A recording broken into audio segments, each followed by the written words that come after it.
Welcome to the Doom Kitchen. This is not a news show. It's a talk show. We do not give financial, legal, medical, or any kind of advice.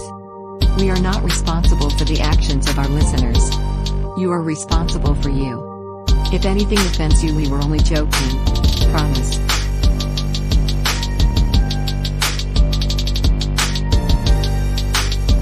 Like that. Welcome to the Doom Kitchen. Today, I have a good friend here with me. What is up, Medusa? How are you? I'm doing good, Ando. Yeah. That's short for Ando Calrissian, right? Yeah, I have been called that before, actually. Hey, I like your But- intro, especially the part about you are responsible for you. Man, Exactly. what a concept, huh?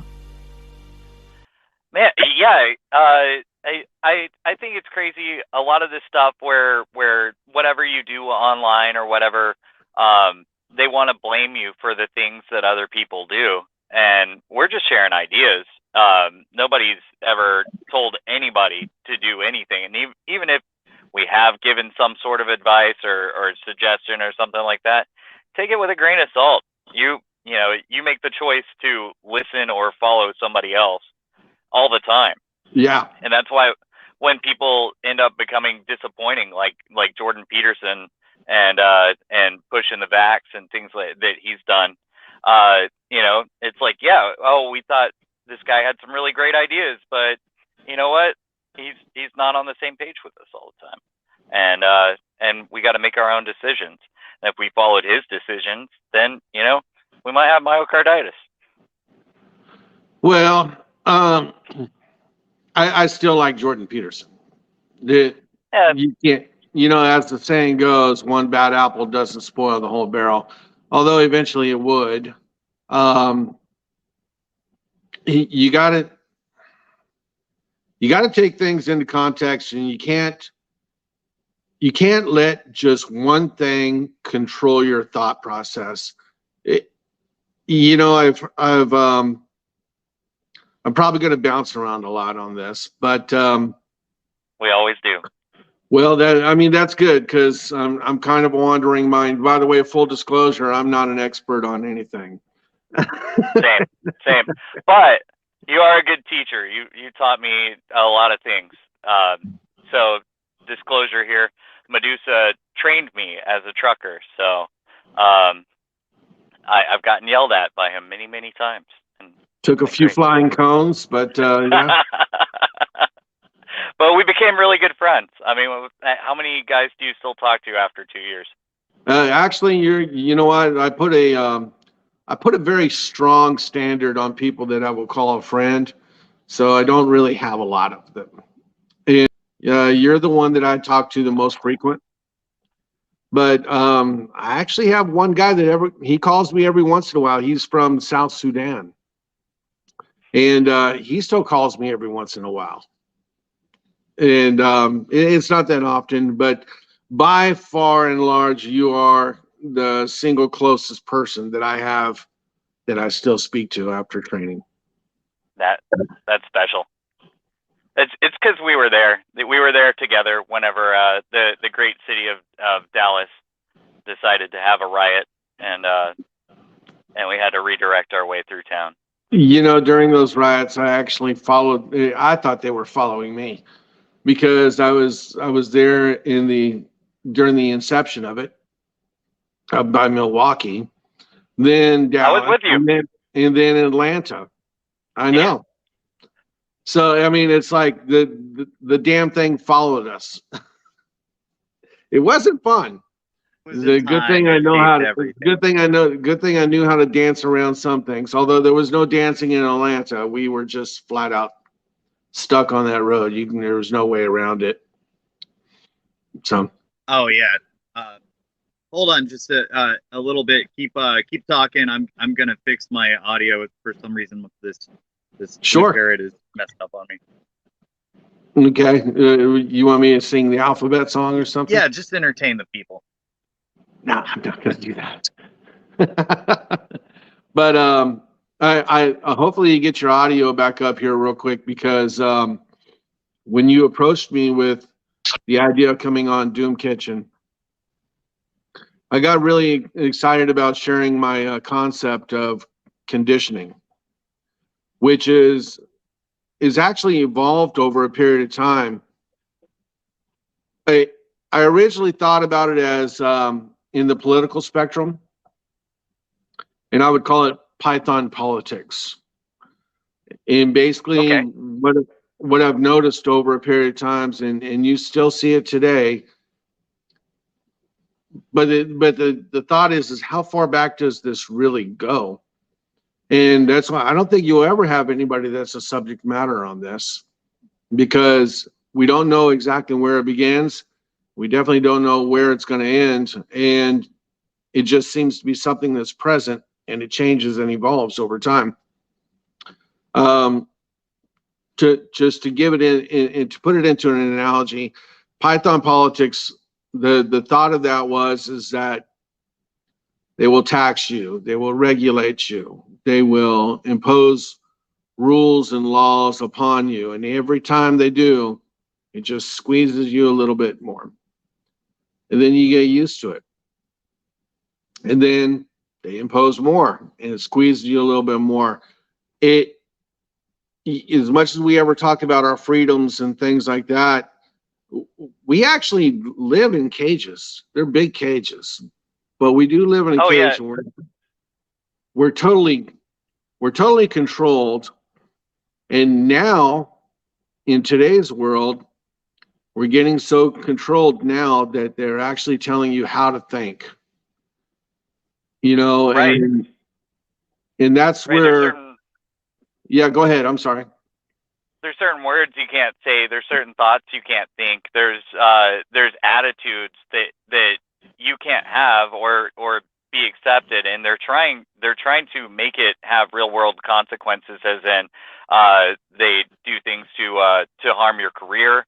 They do things to. I mean, we've seen plenty of people getting debanked recently, and when you have cell phone towers all over the place that tell people exactly where you are, they can confine you to an area at some point, because you're attached to these devices. And if they're not confining you, you're at least being tracked. Right. At the very least. Yeah. At the very least. But I mean, that's where the concept of Python politics came into play, because I've been monitoring politics for some time now, more or less as a novice. I like to think that I'm just a better than average informed average person. How's that? So I no longer call it. Huh? Lost your audio, buddy. I said that's about where I am. There you go. I'm not an expert on anything. I don't think that I'm some kind of authority or anything like that. I'm just talking. We're just having a good time. I mean, we're just a couple of dumb truckers.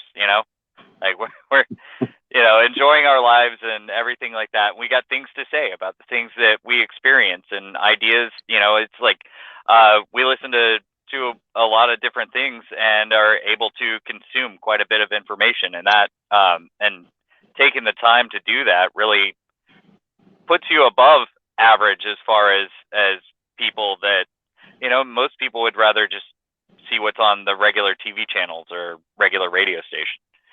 Well, yeah, we might be just a couple dumb truckers, but I actually think the truck driving has expanded my mind in some ways, because you get hours sitting behind the wheel. You get lots of time to contemplate things. It's not the 9-to-5 job where you're sitting there and you have somebody handing you a stack of papers and having you do the cookie cutter cog in the machine kind of thing. And that's the one thing that I really do love, because a wandering mind is a beautiful thing. When you have time to actually contemplate, expand your expand your horizons, expand your thought process, start considering other possibilities and stuff like that. To me, that's the definition of growth. And I really enjoy my career now, and I've had several throughout my years, and none of them connect, but it goes all the way from the oil fields to the ICU and hospitals, and as low as a car salesman. Right, you've done a little bit of everything. I mean, I guess we're kind of the same in that way. I've been through a few different jobs, although I did one for 12 years, but that was kind of working for myself. But yeah, the jack of all trades kind of thing. I like that. I actually do. In fact, that towards the end of it all, I think, I mean, we can get deeper into this, but towards the end of it all, when we have the collapse of the fiat system and everything else like that, it's not going to be the people that you look upon now as successful. Those people are going to fall away real quick. It's going to be the jack of all trades. It's going to be the skilled workers. It's going to be the skilled laborers that are going to rebuild everything. Those are going to be the people that are successful. They're actually going to have something tangible that they can use in trade, which is skill. Yep. You know, 2 episodes before this, my episode with Chef Jake and my episode with Trevor Green, we both talk about that currency of skills, and making yourself useful is the best thing you can possibly do. And if you hit an impasse somewhere, then make yourself useful at something else. You were a great car salesman from what you told me, and you found your way into other business. Yeah, it was a very tough market, but I found my way. I did. But getting back to what I was saying about the evolution of my theories, I no longer call it Python politics, because the more I have thought about it, the more I realize it applies to everything. And now I just call it the conditioning. And you can go so deep into this, and every time you think you've reached a point, you find there's another path to go to. And like this country was built on the backs of peoples that left the monarchy of England, right? And when they came over here, they were all together. And that's why in the very beginning of this country that we live in today, these basically Quakers, for lack of a better word, were able to beat the greatest standing army and navy at that time, because we all stood together. And then we became our own country. And what's one of the first things we did is we created a statement that said, "United we stand, divided we fall." Then as our government grew, what did they do? The first thing they did is divide it into Democrat and Republican. Yeah, it was Whigs and Tories before that, and Federalists, anti-Federalists. There's been plenty of divides throughout history. See, there goes another example of what I talked about. How far back you can go with this thing, and it continues. And I believe that we're constantly being conditioned to separate, to form smaller groups and factions. That's what sheep herders do. They keep their flock small so they can contain them. And if it gets too big, then they divide the flock, And we are separated by money, race, religion. Hell, we're even separated by what football team we like. Yep. And it just keeps going on and on. Think about like when you were in high school, even if you went to an all-white high school, you had your preppies, you had your burnouts, then you had the average kids, you had the fat kids and the popular kids and all. I mean, for some reason, it's just kind of like in our DNA to separate. Yeah, we're tribal. We are tribal. We are tribal. And that goes so far back. And I even thought about it even in religion. Now, I'm not, I don't claim to a label on quote unquote religion because I don't consider myself to be a religious person. I'm spiritual. I definitely believe that there is a higher power of sorts. So, I'm doing my best not to be blasphemous, but even what we call religion today is another form of division. And Well, I think that's part of the infiltration. It wasn't meant to be that way, and then as things divided and everybody went to their own camps, and now you've got groups feuding with each other. There's some. I used to run a radio show back in the early 2000s, and this religious group bought an hour of time after my shift, so they offered me to run the production on their hour. okay. They paid me extra. It was paid for by that company, so I was still getting my check from my normal bosses, but it was separate from the company I worked for.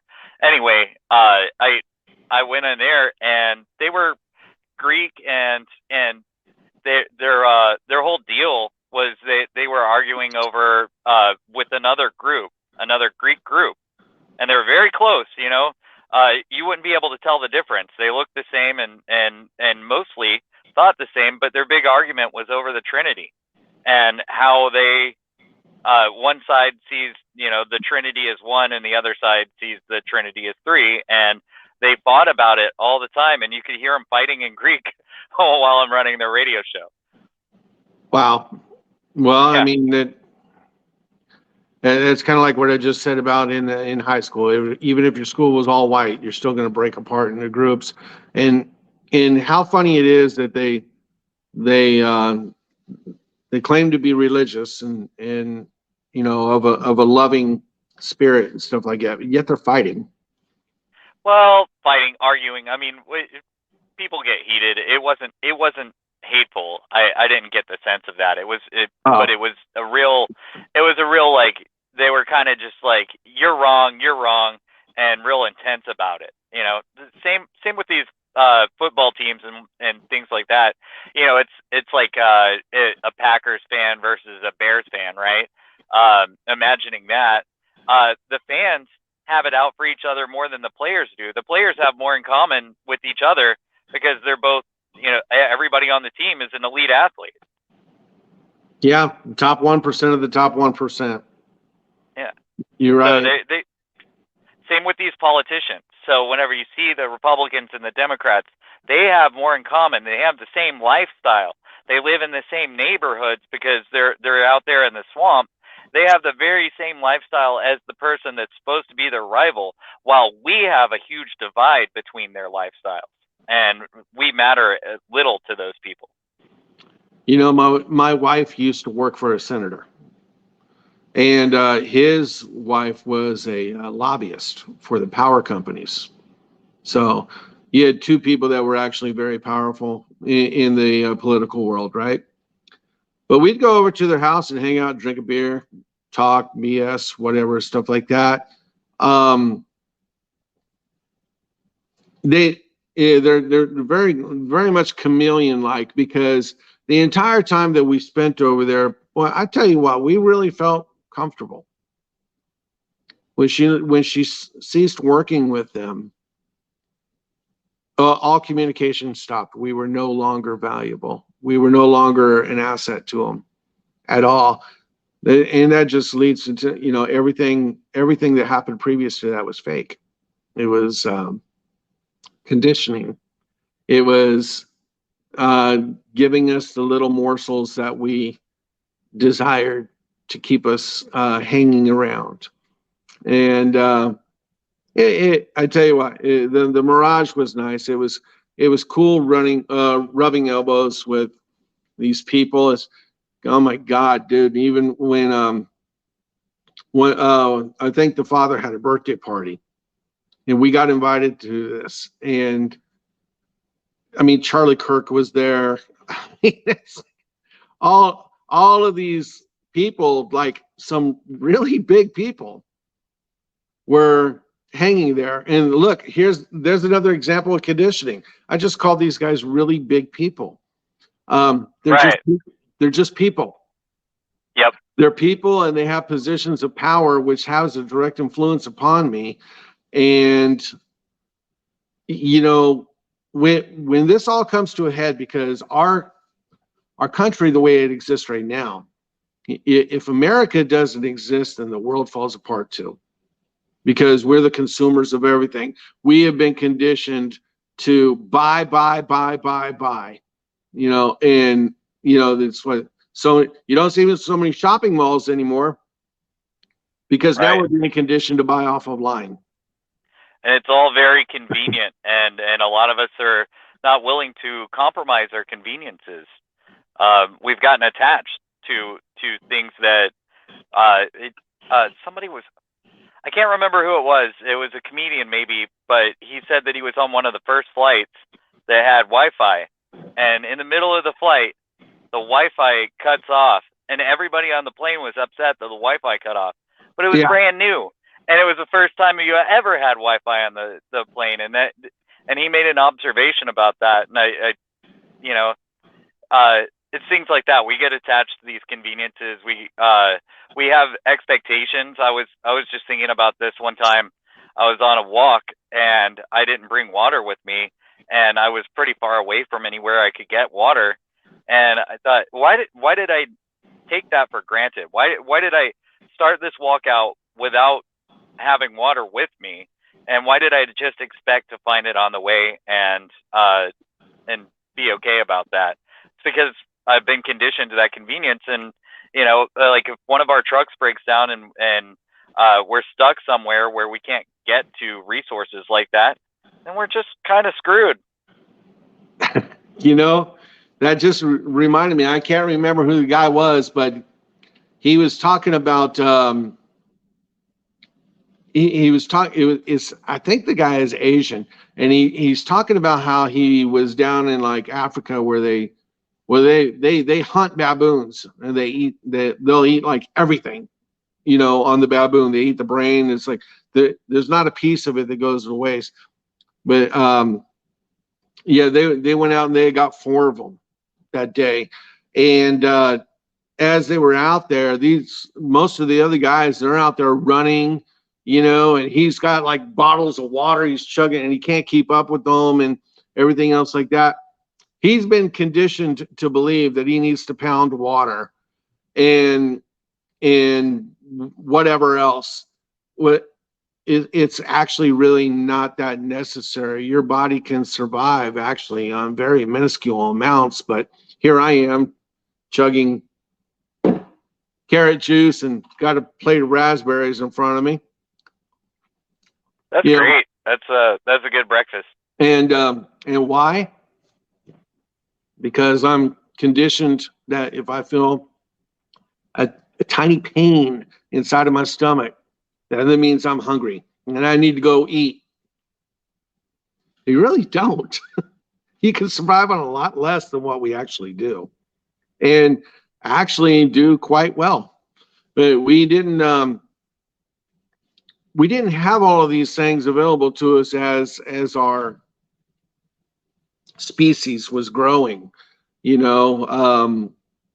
At least I don't think that we did. For all I know, they might have been, you know, gigantic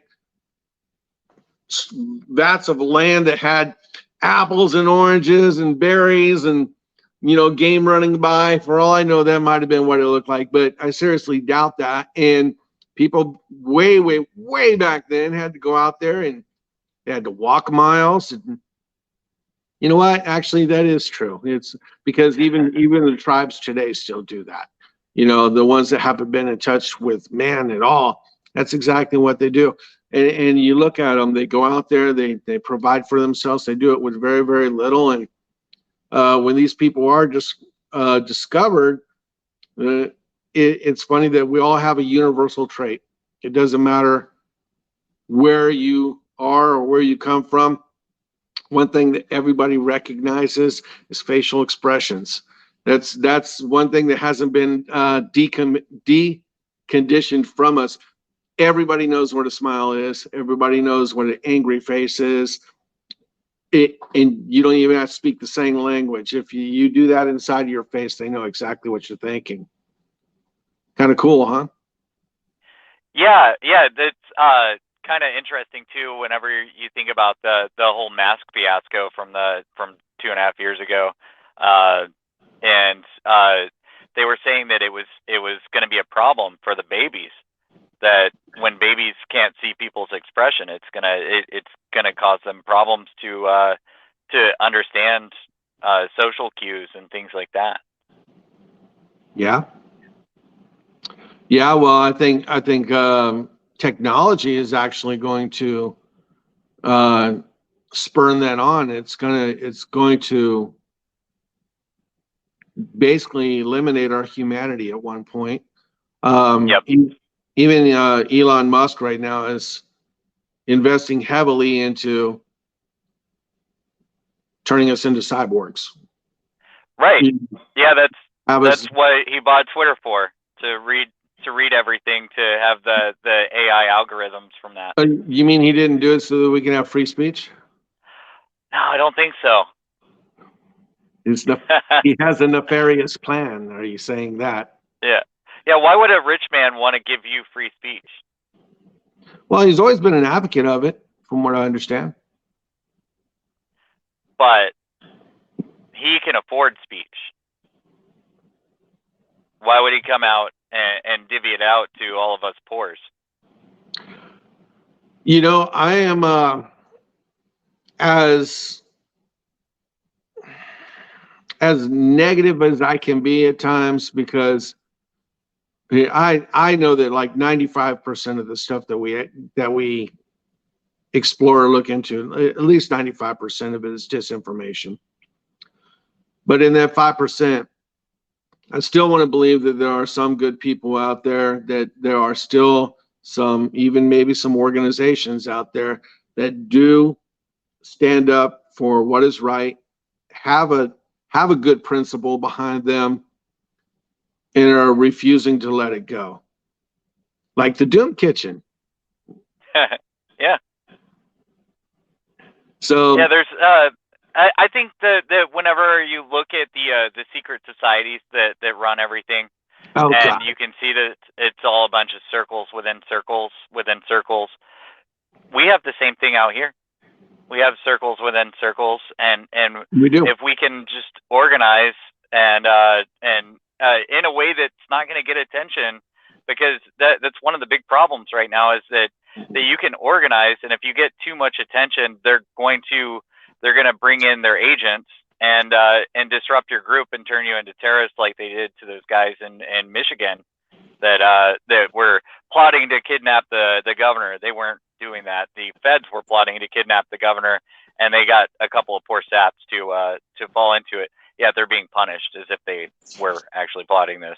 Was that like Gretchen Whitmer or something like that? Yep. Yeah. Yep. Okay. So yeah, you're talking about Skull and Bones and all these other things. Why do we have a tendency to do that? It's that tribalism that you were talking about earlier. Why do we make tribes? To distinguish ourselves from other groups, for one, and then two, I guess, to promote a certain ideal, and that's what these groups all tend to do. They're all promoting a certain ideal. And speaking back of Elon Musk, Corbett recently made the point. He did a big thing on Elon Musk recently, and he was like, when I did this for Bill Gates, you guys were all right on. And whenever you hear it about Elon, that you're like, you tense up and you don't want to accept that Elon might not be what he pretends to be. But Elon's for all the same things that Bill Gates is for. Elon's for all the same things the World Economic Forum is for. So people need to understand that and know what they're dealing with. It's really hard to find a good guy. And the other thing is we're looking for saviors all the time when we already have one. Who's that? Jesus. Amen. Yeah. Amen. And you know that also, since I met you, I've gone that way. I was not a Christian when we met. So, I know. yeah. And, I think that one thing that this job kind of leads you in that direction. And the other thing is that the whole world falling apart around us is another thing that you can either go that way or you can go many other ways. But, I found that this is more preferable to the alternatives, because I think some people might want to, when you start to see situations collapsing, they might want to become selfish and do things in order to make sure that they have theirs. Yeah. Well, for whoever's listening to us right now, hopefully a lot of people, when we're speaking, a lot of this, a lot of stuff that we're talking about is tangible. Some of it you can actually hold like right in your hands. And I've been very much like that in my entire life. If I couldn't measure it, if I couldn't see it, smell it, taste it, touch it, whatever else, for me, it didn't even exist. And maybe that's one of the reasons why I have the mind that I have right now, because I've always required proof. And now we're talking about Jesus and things like that. The one thing that I have found in my spiritual growth is there are some things that can happen to you.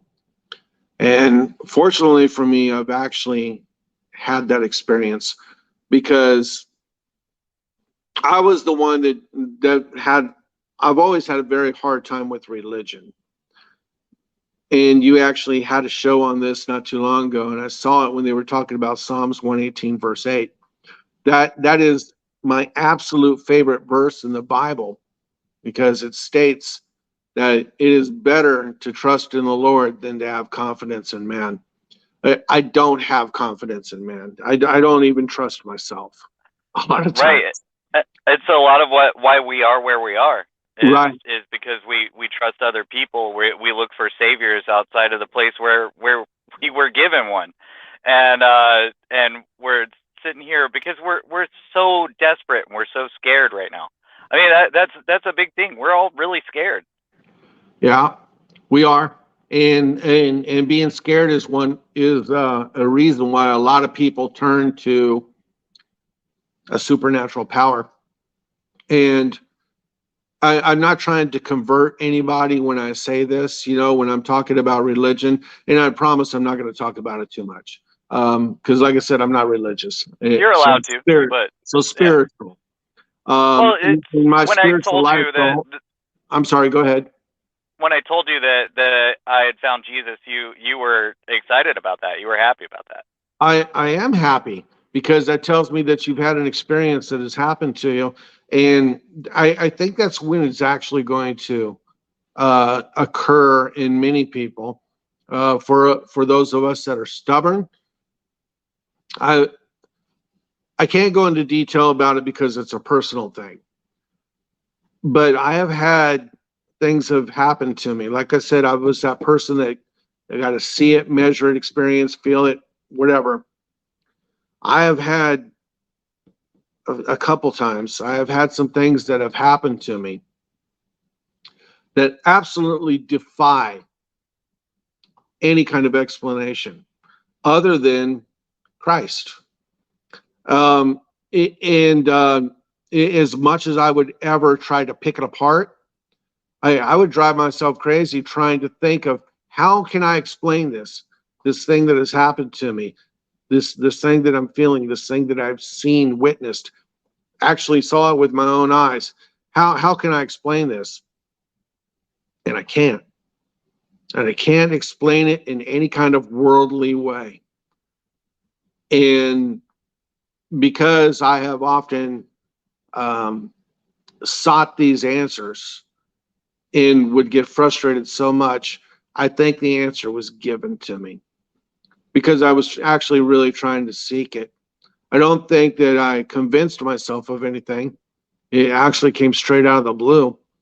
And in some cases, it involved other people where I was just side slammed by this thing. And I was like, whoa, where'd this come from?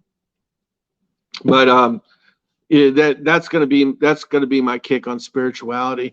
Even with the other stuff that we're talking about and conditioning and things like that. The one thing that I cannot knock is the spirituality because of that.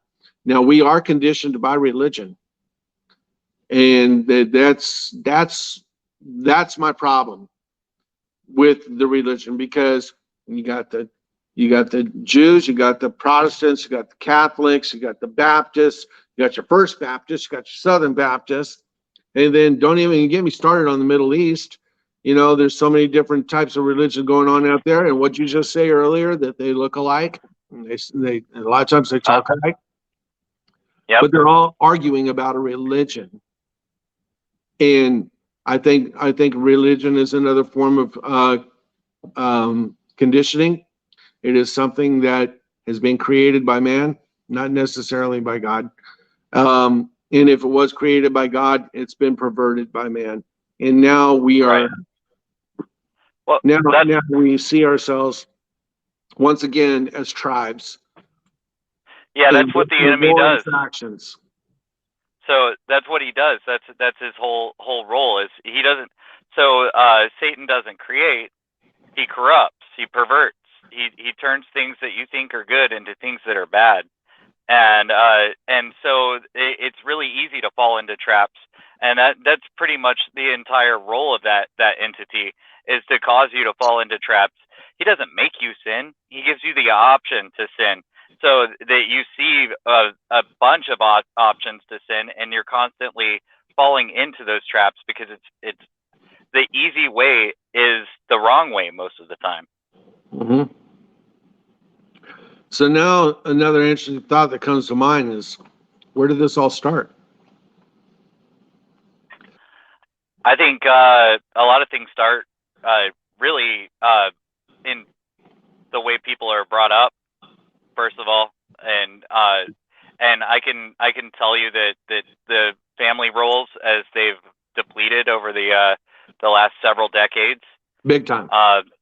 That's one of the reasons why we're heading where we're heading, and then there's you know, everybody has to take responsibility for their own actions, regardless of how that they were brought up. So back to that we said at the very beginning of the show, you are responsible for you, regardless of what kind of bad hand that you were given, or good hand or a medium hand. Who cares what kind of hand you have? You are responsible for your actions. You own everything that you personally undertake. Yeah. Well, so going back to the question of where did it start at? Yeah, we can talk about your families and stuff like that, but what about 2,000 years ago? What was going on then? A lot of You same said things. Going where we're going. Yeah. I'm contemplating and searching more into the idea of, yeah, we're going where we're going, but we've been there before. Not you and I, not right. us, not present day, but humans. I think we've actually walked all these paths before, and we are repeating. We're repeating history. Like the Great Reset. They talk about this Great Reset. I think the Great Reset's actually going to be a lot bigger than what a lot of people think. In the end days, when Revelations does come, you know, we have what we see in the Bible, but even oh God, somebody's going to try to kill me for this one. even in the Bible, I think some of this stuff is not exactly accurate because it's been translated by man. And, you know, when Revelations comes, yes, there might be a rapture, there might be an end of the world, everything's going to go completely tits up. But then what happens after that? I'm pretty sure that it didn't say anything about the entire planet is going to be destroyed. First of all, why destroy the entire thing? Just, you know, recycle. I'm sure God recycles. Right. I don't think it's destruction, and but you know, Satan's locked away, and then Jesus reigns for 1,000 years, right? Yeah. So and then there we go. Is this the pattern that we've I been think put on? everything. I think it's all a pattern. Is the Bible? We call it the Bible now. Was there, in essence, a Bible before that? Yeah, the one thing last night. By the way, shout out to Mud, who's watching the show right now. He's my co-host on Burn Babylon Burn. Anyway, we were talking about this last night. There's books that tell you the historical situations that happened around a lot of these biblical stories, but they're left out of the Bible. But I think it would be important to know some of this stuff. You know, we know, for one, that, like, for instance, God hated Esau, right? And then his brother Jacob took his inheritance by trading a bowl of soup for it. But apparently Esau was coming back from a battle where he ambushed Nimrod and killed him. So he slew Nimrod. And so this is really interesting. We went way into it. If you thought last night's show was intense, the after conversation was even more interesting. But knowing that kind of stuff, I think, is important. But one of the reasons, I think what happens with the Bible is that we deal with a lot of situations throughout our life that parallel the story. And so, as Mark Twain said, history doesn't rhyme, it echoes. And so we're seeing many, many echoes. So we have seen times where things came to a head, and there was some sort of cataclysmic event. Of course, you know, you can think of Sodom and Gomorrah. That was a cataclysmic event, right? And look at our society right now. It's starting to become that level of hedonistic, and so it's bringing about a cataclysmic event. So there's a lot of echoes throughout it, and I think that's where we're going to pick. You know, it's worth knowing what people experienced before, because there's echoes throughout time. So, yeah, now take a step backwards from there and consider the Anunnaki. You know, the stories, a lot of their stories are exactly the same as what we see in the Bible. Except I think in terms of the Anunnaki, there was actually a man and a woman that appeared in the sea of, what do they call it? It's basically a sea of emptiness, and then spoke the word, and then creation happened. You know, and that sounds a lot like Genesis. Right. It sounds a lot like Genesis. So and then, where was, you know, and since in theirs there was actually a man and a woman, or whatever they wanted to call it, you know, how do we know that doesn't translate in today's Bible where it says, "Let us make man in our own image"? You know what I'm saying? Right. So and then take a step back from there. What was before that? We don't know exactly where the conditioning begins, because we're basically a species with amnesia. In my opinion, we keep going through this loop, this cycle. We start out as hunters and gatherers, and then we get to the point where we have, you know, the power over the atom, and then eventually we nuke each other to death, and then we start all over again. You know, it if you look into it, there does seem to be a pattern of that. And once again, there's that conditioning. Why do we do that? Why are we conditioned to follow that path? Why don't we just, as it says in your intro, you be you. You be responsible for you. You know, life would be so much simpler if we all just acknowledged each other as a individual, a sanctioned being, whatever it is you want to call it, and just really gave a shit about yourself. You know, take care of your family. I think that's what it really boils down to. Can you take care of your own? Right, like we were talking about Jordan Peterson in the beginning, and that's kind of the message that he is been pushing is self-responsibility.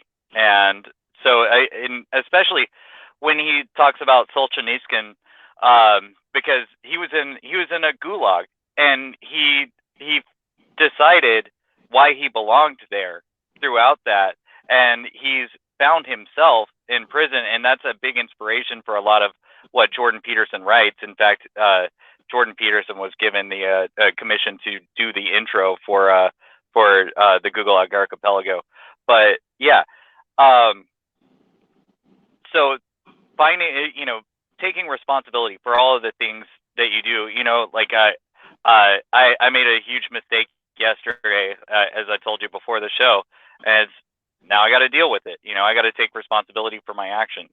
And I might not be working with the same people, at some point, if because of mistakes, depending on how bad they decide that is, and that's life. You got to find your way, and you've changed careers many times.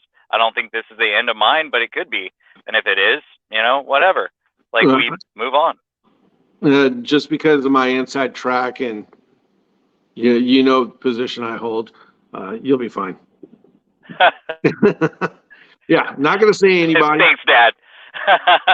not gonna say who or why.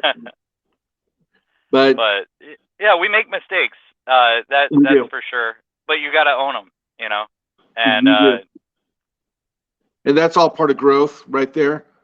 Taking your mistakes and learning from it, and then moving forward, doing good things. Right. Right. You can't let the mistakes hold you back. And unfortunately, that just seems like what we're doing now. Our culture is constantly making mistakes. And we're looking, like you said, when you make a mistake, you have to accept it and you have to, make amends by it. We're not making amends for the mistakes that we make anymore as a society, as a culture. We're making excuses for it. Not only are we making excuses, we're making more mistakes on top of our mistakes. And that's what's always going to happen. You're right. Yeah. You know what? This is going to be sidetracked because it just came to my mind. So you had an opinion on abortion when I first met you. Right. Yeah, it's different now. It is different. Yeah. Wow. Yeah, so my opinion before was that I don't think it's right, but I also don't think anybody should be punished for it. And now it's like, yeah, let's keep that from happening by any means necessary. Keep doctors from murdering babies. Keep women from allowing it. Yeah, I think your exact phrase before was, "It's a mass of cells." Yeah. So I thought it was.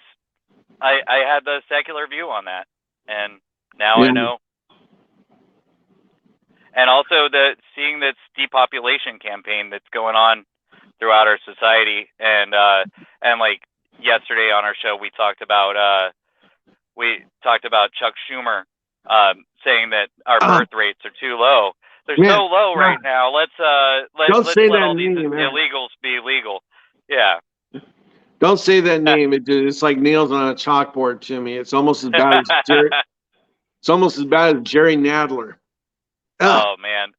That's the name I forgot last week when I was talking about yeah.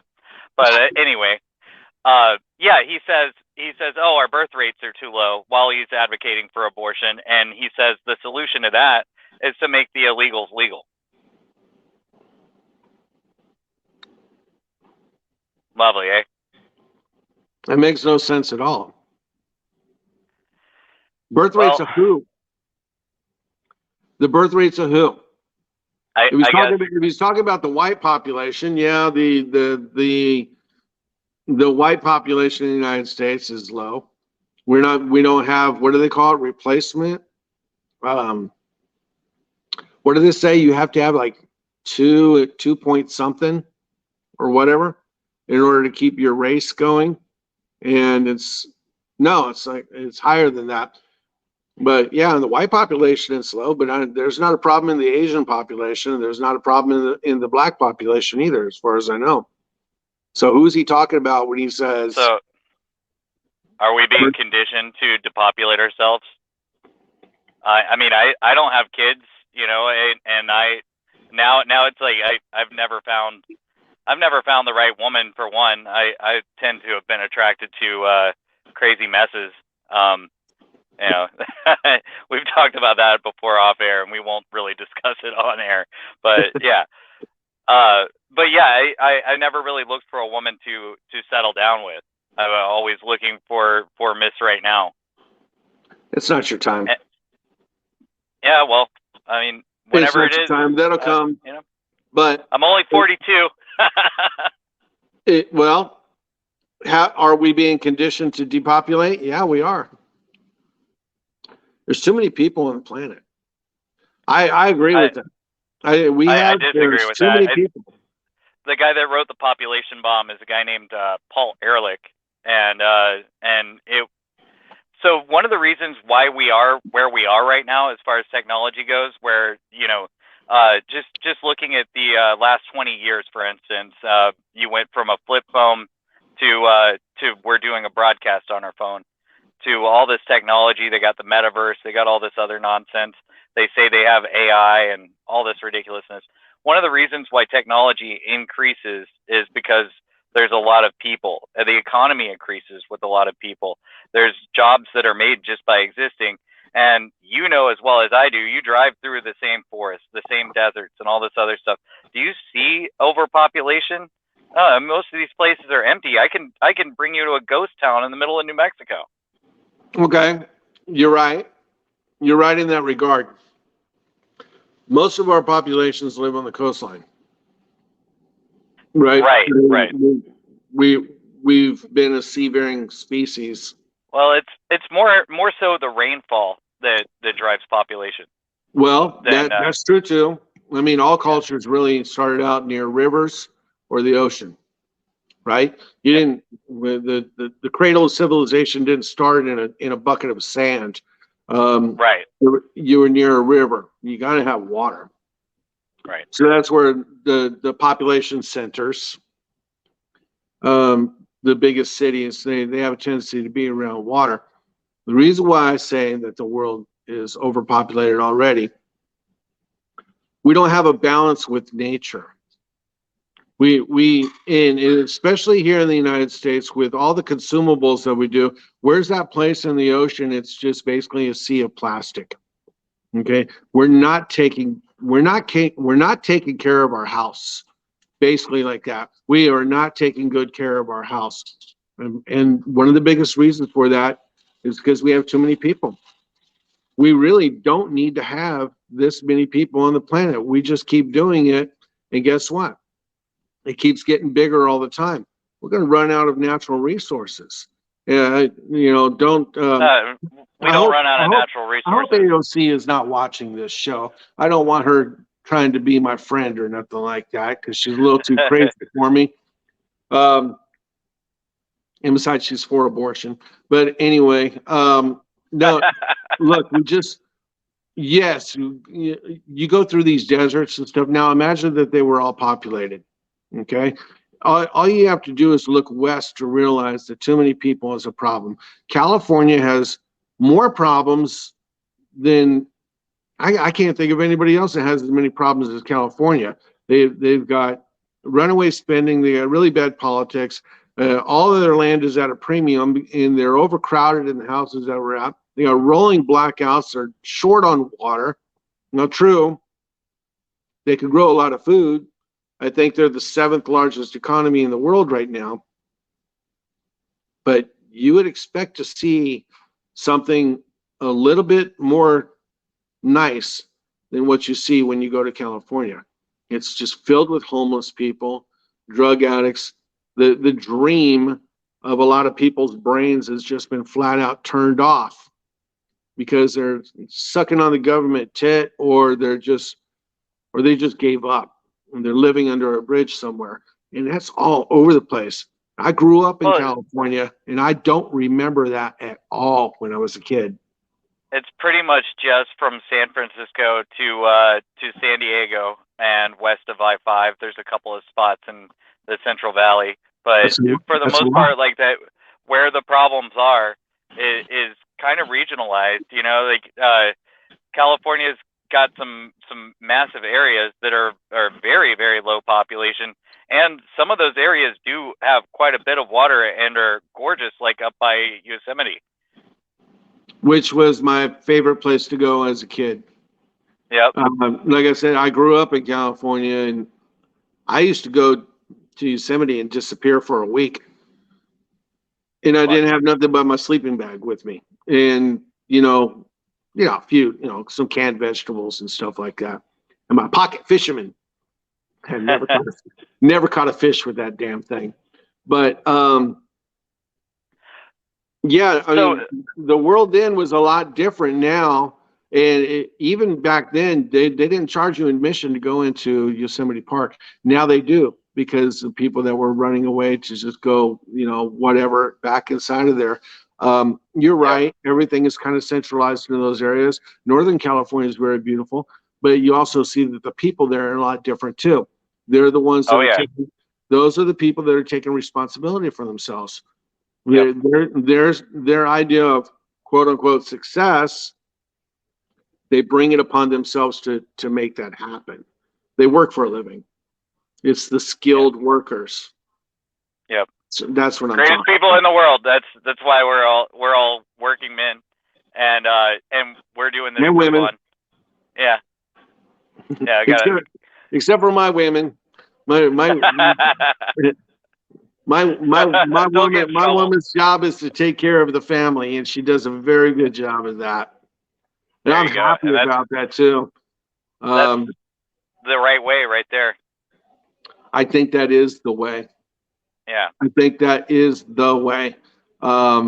If we could go back to that, if we could break the conditioning that we have right now of having to have two-income families, you do not have to have two-income families. You don't have to.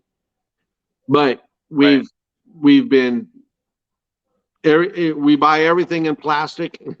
It's easily disposable. It's instantly satisfying, and then we throw it away, and then we go buy more. You don't have to have two-income families. We do pretty well here with just me working, and that's me, my wife, 3 grandchildren, and her daughter. Now they don't all live here, but in a big crazy Rottweiler as well, right? Isis is going to be the last dog that we have. Unless I get a farm, if I move out into a farm and get me a big swath of land, 13 Rottweilers. Best dog in the world. Nobody will mess with your farm.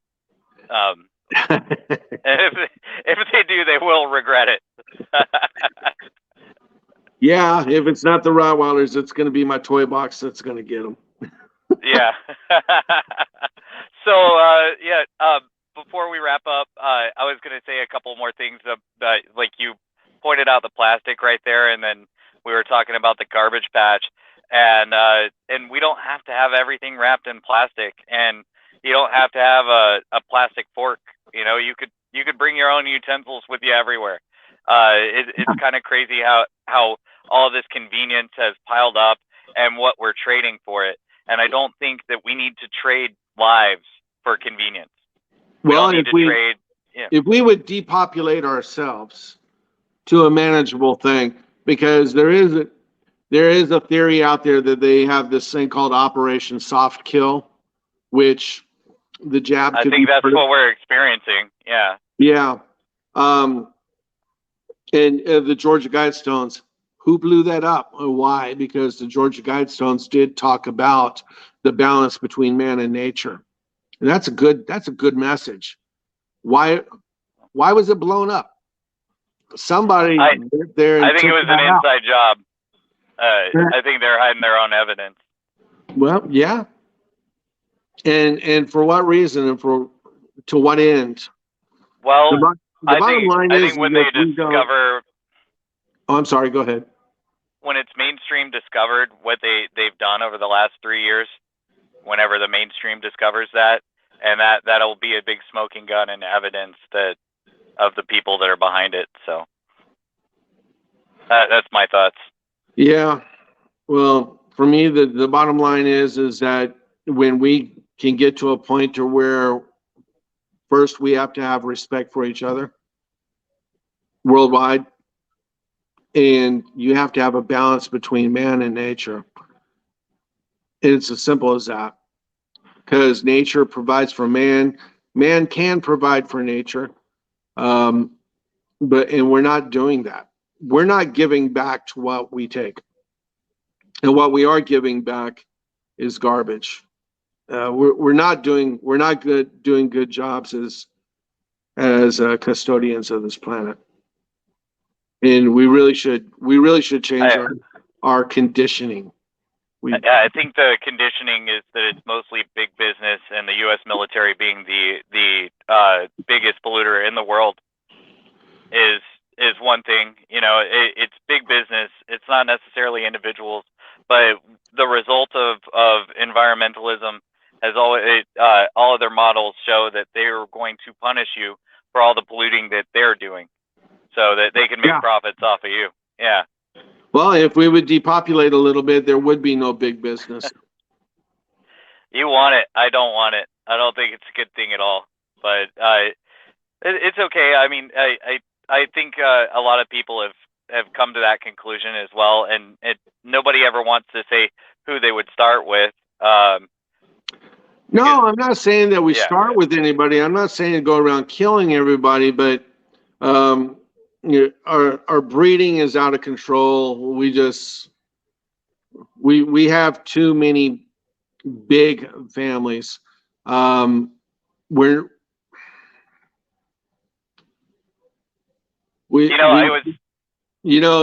you have 15 kids and you don't have a job that can support those, you're not contributing. You're taking. Well, so the success of farms used to be how many kids that they had, because the bigger farms would be the bigger family farms. Yeah. Because everybody would work within it. Which makes a bigger tribe. Yeah, and it makes it grows the success of the farm just to that microcosm.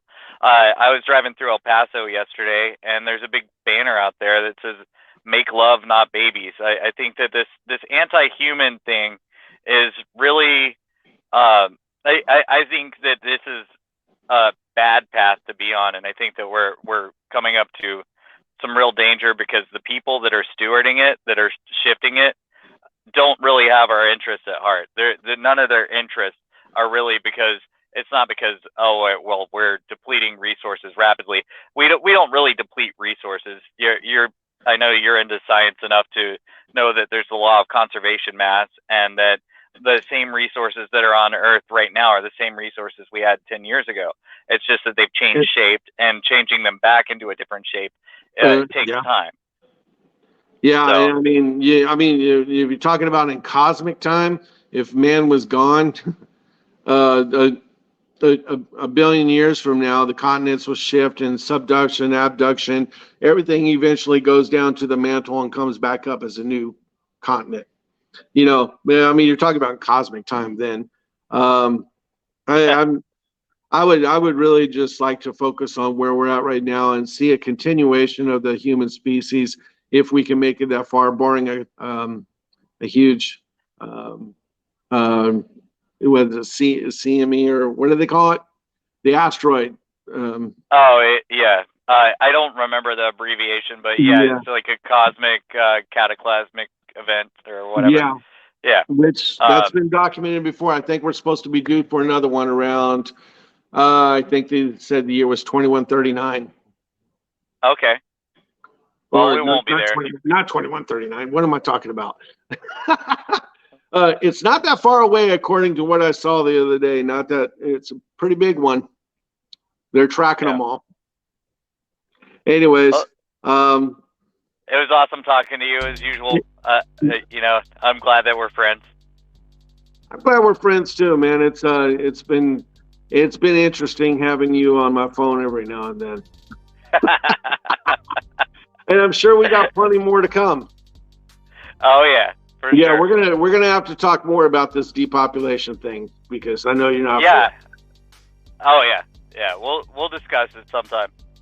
Yeah. Rock and roll, brother. Thanks. You take care. You too. Bye. Cheers.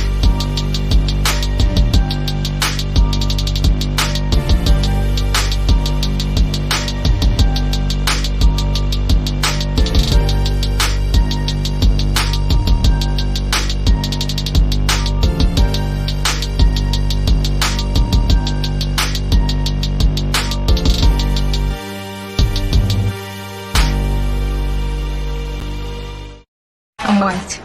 I'm black. I'm yellow. I'm red. I'm gay. And I am the Drizzle, host of Grand Theft World Liberty Radio. Look, man, here's the deal. If you're not listening to Liberty Radio, then you've got a problem with yourself. Getting that shot really was an amazing feeling. It hits you.